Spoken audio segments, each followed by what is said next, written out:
அந்த பிள்ளைக்கு வாழ்க்கையும் காப்பாத்தல, அந்த உடமையும் காப்பாத்தல, மானத்தையும் காப்பாத்தல. நீங்க என்னதான்டா அரசாங்கம் நடத்துறீங்க?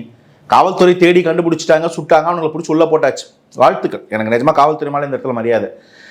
அவங்க இந்த இடத்துல வெளியில சுத்துறதுக்கு இந்த சிஸ்டம் எப்படி அலோவ் பண்ணுச்சுன்ற கேள்வி அடிப்படையாக வருது இல்லையா? இது என்ன மொத்தமா இந்த 5 வருஷத்துல இது முதல் கிரைமா?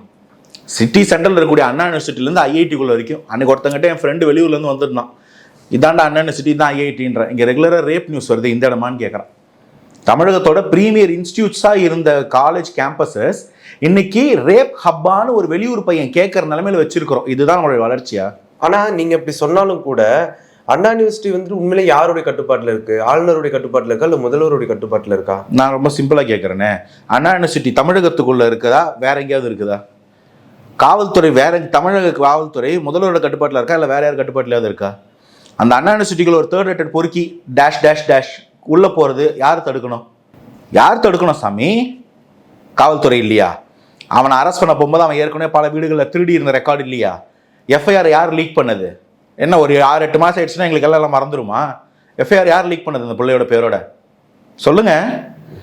ஆளுநரா? அப்புறம் அவன் வந்து யார் வீட்டில் யார் ஃபோட்டோ மாட்டி வச்சுக்கிட்டு யார் கூட உட்காந்து பிரியாணி சாப்பிட்டு இருந்தான்?